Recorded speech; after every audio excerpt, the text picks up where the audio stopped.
On this Saturday night, Canada's oldest retailer is closing shop. Hudson's Bay plans to liquidate its business. It's the end of the department store era in Canada as we know it. The consequences for shoppers and thousands of employees. Cancelling the carbon tax. This will make a difference to hard-pressed Canadians. What it means for industrial polluters. Trump's travel ban 2.0. The White House moves to prevent visitors from a long list of countries.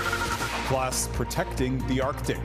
Why Canada's plans for a new northern naval base are now on thin ice. Global National. Reporting tonight, Jeff Semple. Good evening and thank you for joining us. Hudson's Bay is on the verge of collapse. Canada's oldest company, founded way back in 1670, will begin a store-by-store liquidation as early as next week. The news comes after it failed to secure the financing needed to restructure. Hudson's Bay's 80 stores, along with its website, will remain operational during liquidation sales. But the iconic department store and more than 9,300 jobs are now on the brink of disappearing. Phil Carpenter has our top story tonight. Questions are now being raised about the future of this historic building on St. Catherine Street in downtown Montreal. It wasn't always the Bay. It was Morgan's colonial house, and it was a bit of an emporium, the first great department store that would shape St. Catherine into what we know today. The Hudson's Bay Company took over the space in the 1970s, but it could switch hands again before long. The company just announced that they plan to sell off their assets, including 80 stores across Canada, pending court approval. Well, I think it's sad for both business and its significance in Canadian history, too. The move puts at risk more than 9,000 jobs across the country and comes a week after the company filed for protection from its creditors. The Bay owes more than $900 million. It was inevitable. They're going to be added to the scrap heap of Eaton's, Sears, Woolworths, companies that we remember from our past and have disappeared from the high street. Some experts believe it's the latest in the decline of retail, a trend accelerated by the COVID-19 pandemic. I think there was a realization that a lot of people enjoyed the element of being able to sit on your bed, order online, have it delivered. Others point to a younger generation of shoppers. None of these people have any history or affinity with the Bay. The Bay tried to sort of woo them, but it didn't work. He and others believe the company did not do enough. With the decline of traditional retail practices and changing shopping habits, another issue comes to mind. What to do with spaces left vacant when stores with large footprints like the Bay close? But the reality is that there's now a lot of useless land downtown that could be converted into high-density residential or high-density mixed commercial use. When it comes to historic structures like the one on St. Catherine Street, heritage advocates say cities should be proactive. We shouldn't be afraid of the future. We should just be entering into it with some kind of navigation skills and principles. An official from Hudson's Bay says they plan to pursue every opportunity to save the stores. Phil Carpenter, Global News, Montreal. 2 skiers were killed by separate avalanches in Alberta's backcountry. They happened Friday afternoon, not far from Banff. The first skier died when an avalanche hit an area outside the Lake Louise ski resort, and about an hour later, a 34-year-old woman was killed near Kananaskis. The avalanche danger in Alberta remains high, with 80 centimeters of snow falling there in the past week. And a monster storm has killed at least 20 people in the U.S. More than 100 million Americans were in the eye of the storm, hammering Midwestern and southern states. In Missouri, several tornadoes touched down, killing at least 10 people. Forecasters are warning that same storm system could bring thunderstorms and flooding to southern Ontario on Sunday. Concerns over climate change prompted the Trudeau government to introduce a carbon tax back in 2019. But on Friday, newly minted Prime Minister Mark Carney cut the consumer carbon tax rate to 0, effectively ending one of the Liberal Party's most unpopular policies. But as David Akin reports, big industrial polluters will still have to pay. With the stroke of a pen, Prime Minister Mark Carney undid the signature environmental policy of 10 years of the Trudeau government. We will be eliminating the Canada fuel charge. Carbon prices have been applied sparingly. They've been set far too low. The carbon tax had become an impossible political liability for the Liberals. Their challenge now is to convince Canadians that they really have moved on from the unpopular tax. I would just say folks should be very careful about getting tied to a particular tool. Ultimately, you actually are tied to the objective, which is reducing emissions. North Vancouver MP Jonathan Wilkinson has spent most of the last decade selling the consumer carbon tax, first as the parliamentary secretary to former Environment Minister Catherine McKenna, then as Environment Minister himself, and most recently as Justin Trudeau's and now Mark Carney's Energy Minister. And it's also true to say that the retail price actually was a small number in terms of the amount of emissions. It's really the industrial price that drives most of it. And that reference to an industrial price on carbon, a carbon tax that big business will still pay, is what opposition Conservatives are seizing on. Very sneaky. I call it the carbon tax con job. And Conservatives point out that document Carney signed, it was all for show and has no legal standing. Well, the law hasn't been repealed. The document that was signed yesterday was a prop. It doesn't have any legal effect. This is the carbon tax law. It's in place today. Until Parliament is recalled, this carbon tax law will be the law of the land. Liberals, though, believe Carney's move Friday removes the carbon tax as a ballot box question. I think the ballot box question is pretty clear. It's going to be, who in government is actually best placed to deal with Donald Trump. But all parties agreed that affordability will also be a key issue in the election campaign to come. And so that means that clarity on carbon pricing from all sides will also feature heavily in that campaign. Jeff. David Akin in Ottawa. Thanks, David. Canada's new Prime Minister received a warm welcome from his predecessor, Justin Trudeau. Mark Carney's new official photographer, Lars Hagberg, snapped these shots of a handwritten note left by Trudeau on the Prime Minister's desk. "Mark, my friend," it reads, "welcome to the best job in the world." The new Prime Minister is preparing to take off on his first official foreign trip tomorrow, with stops in France and the UK early next week. There's no word yet on a possible trip to Washington, however, to address trade war tensions between Canada and the US. Carney says he's looking forward to speaking with President Trump at the appropriate time. And a former Trump insider is now offering advice on how to handle that high-stakes encounter. Mercedes Stevenson is looking ahead to that highly anticipated meeting. Mercedes. Jeff, newly minted Prime Minister Mark Carney will have no warm-up time before having to deal with President Donald Trump and his high-stakes tariff threats, a destabilizing element that Mr. Carney will have to navigate during the upcoming federal election. Early indications are that the Prime Minister plans to appeal to audiences at home by not backing down in the face of Donald Trump. We asked former Trump insider Ambassador John Bolton what he thinks of Mark Carney's performance so far and what advice he might have. While he's no fan of Trump's, he cautioned that standing strong in the face of the president shouldn't lead to sounding like him. He shouldn't sound like Donald Trump. You're not going to improve things by trying to match Trump's rhetoric. Number one, and no sane person can do it. And number two, it's not going to help get a better outcome. Bolton warned that Trump being an unreliable ally isn't the same as America becoming an unreliable ally, and cautioned Canadian politicians about denouncing the relationship, saying it could make things much worse. Jeff?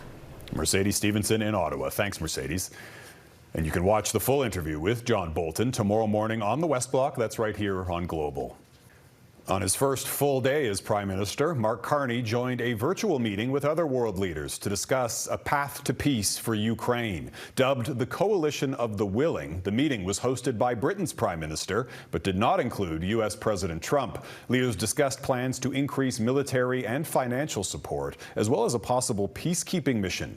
Vincent McAviney has the details from London. Up before dawn on his first full day in the job, Prime Minister Carney joined a virtual summit of world leaders, hosted by British counterpart Keir Starmer. On the call were allies of Ukraine, leaders of 25 nations, including France, Japan and Germany, plus NATO and the EU, to discuss plans for a coalition of the willing peacekeeping force. If Putin is serious about peace, it's very simple. He has to stop his barbaric attacks on Ukraine and agree to a ceasefire. And the world is watching.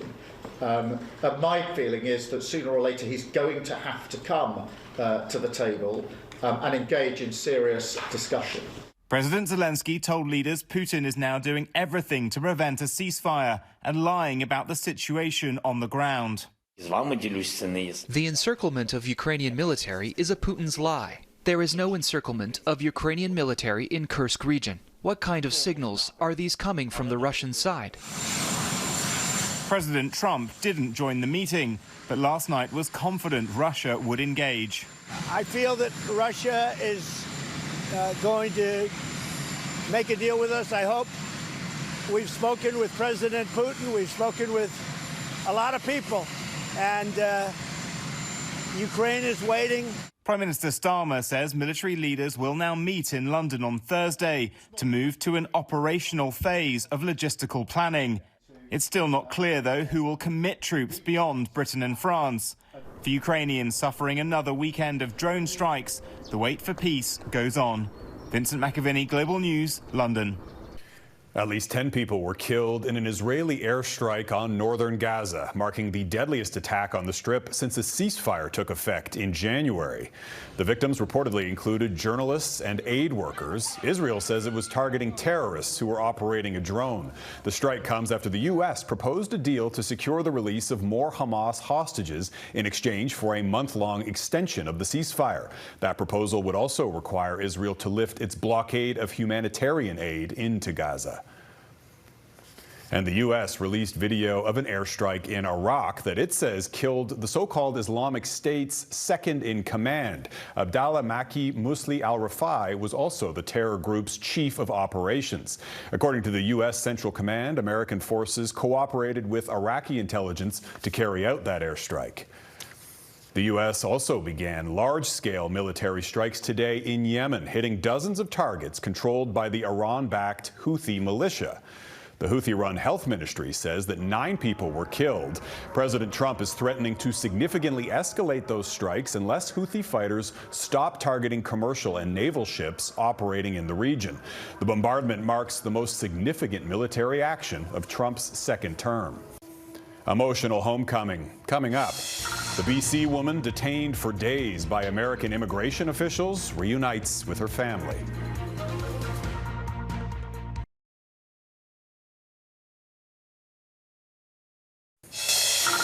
Oh my God. That's Jasmine Mooney, greeted by family and friends in BC after spending 12 days detained by border officials in the U.S. Next thing you know, I'm taken, and for 2 weeks haven't been told anything, moved in different cells, sleeping on cement, sleeping in different jail cells. When I got to know everyone else in there and heard all of their stories and how long they were in there, I was like, okay, I'm not allowed to feel sorry for myself at all, because every single person in here is in a way worse situation than me. She says her ordeal is a cautionary tale for other Canadians to ensure they have the correct paperwork when entering the U.S. as the Trump administration implements new immigration rules at the border. The Trump administration's immigration crackdown could soon take on a new dimension. The New York Times is reporting the White House is considering enacting sweeping travel bans similar to the so-called Muslim travel ban from Trump's first term. This time, however, more than 40 countries are reportedly being targeted. Candace Cole reports from Washington.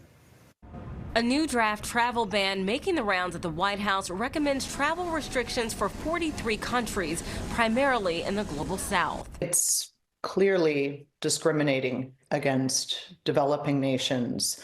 According to reporting from the New York Times, the list includes 3 color-coded categories: red, orange, and yellow. 11 countries under the red list will potentially have all travel to the U.S. banned for their citizens. It includes Cuba, Syria, and Afghanistan. Alarming news for Maggie Salem, who works to resettle Afghan refugees, some who served with U.S. forces in Afghanistan and could face grave danger. Adding Afghanistan to the list, if there isn't an exception made for these Afghan allies, and that's unclear right now, is really a significant change and something that's on top of the list itself being disturbing, even more disturbing. Russia, Belarus, and Haiti are part of the 10 countries on the orange list, which calls for visas to be sharply restricted. And the yellow list includes over 20 countries, some in the Caribbean, that could face partial visa suspension if their governments fail to address, quote, deficiencies within 60 days. The new list of countries is far broader than the travel ban Trump imposed on 7 majority Muslim countries during his first term and faced several legal challenges before taking effect in 2018. Upon taking office, Trump ordered the State Department to recommend countries for visa restrictions because of inadequate vetting. But Salem says the U.S. has the ability to vet and screen all refugees that come into the U.S. There is not a lack of information available to different security agencies in the U.S. to assess whether someone is an actual risk. A U.S. official speaking anonymously to reporters says there could be changes to the list and has not yet been approved by the Trump administration. Candace Cole, Global News, Washington. One of the countries reportedly targeted by that U.S. travel ban is Cuba, where about 10 million people woke up today without any electricity. A power grid failure overnight caused a nationwide blackout. Now, some power was restored this morning, but only enough for vital services like hospitals and water supply. Cubans are experiencing a severe economic crisis fueled by inflation and U.S. sanctions. Still ahead, protecting the North. Global News investigates how a planned naval facility became an Arctic white elephant.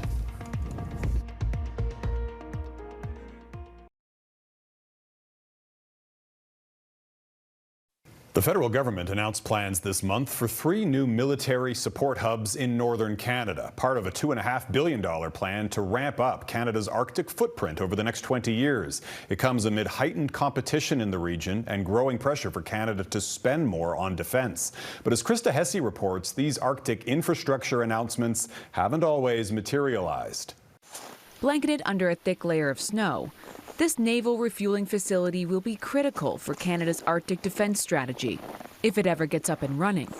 The Nanisivik Naval Station on Nunavut's Baffin Island was to be a year-round base and gas station for Canada's patrol fleet, a crown jewel of former Prime Minister Stephen Harper's plan to assert dominance in the far north. Canada has a choice when it comes to defending our sovereignty over the Arctic. Either we use it or we lose it. But nearly 2 decades since that speech, the deep-sea port remains unfinished and unused. The former mining town was chosen because of its existing wharf. This cell phone video shows the site last year. It's a stripped-down version of Harper's initial vision, despite the same $100 million price tag. Arctic security expert Rob Hubert says politicians like to talk about Canada's northern frontier, but lack follow-through.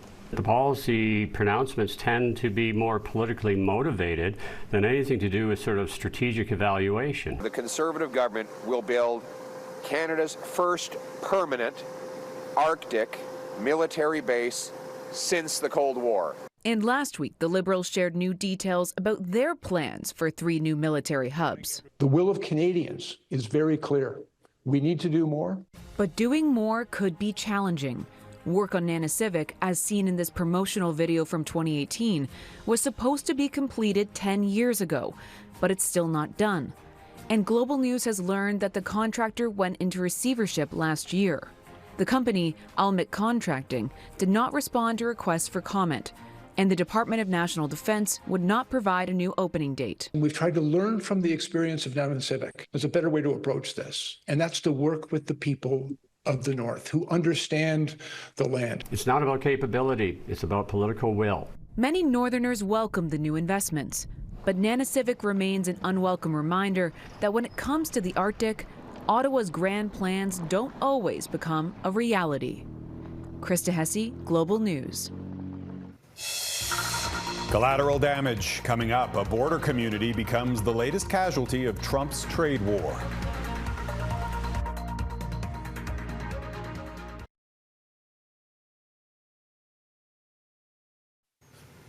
Welcome back. Trade war tariffs are already hitting both sides of the Canada-U.S. border, and that's especially true for those living next to the 49th parallel.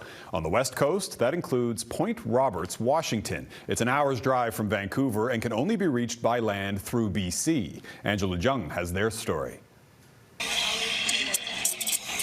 At the Saltwater Cafe in Point Roberts, there's a splatter of Canadiana and... Buen Canadiano?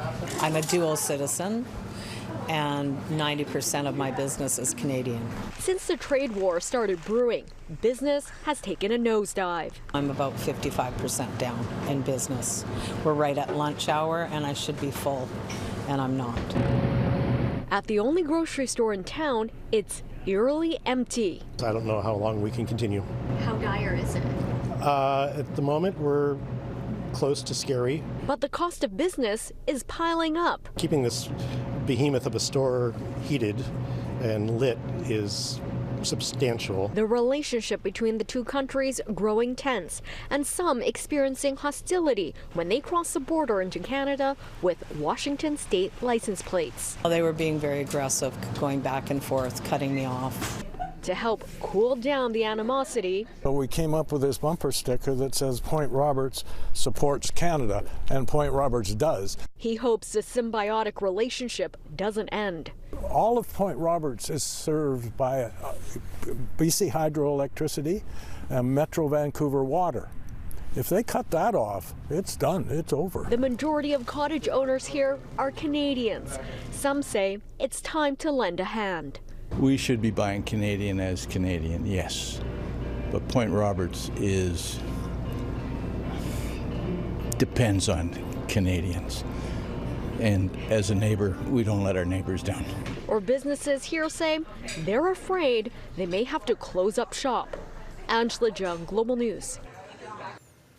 And that is Global National for this Saturday night. I'm Jeff Semple. Tonight's Your Canadas are Dartmouth, Nova Scotia, the Olympic Rings in Whistler, BC, and a snowman in Saskatoon. Keep them coming. Send your pictures of Canadian pride to globalnational@globalnews.ca. Thanks for watching. See you tomorrow.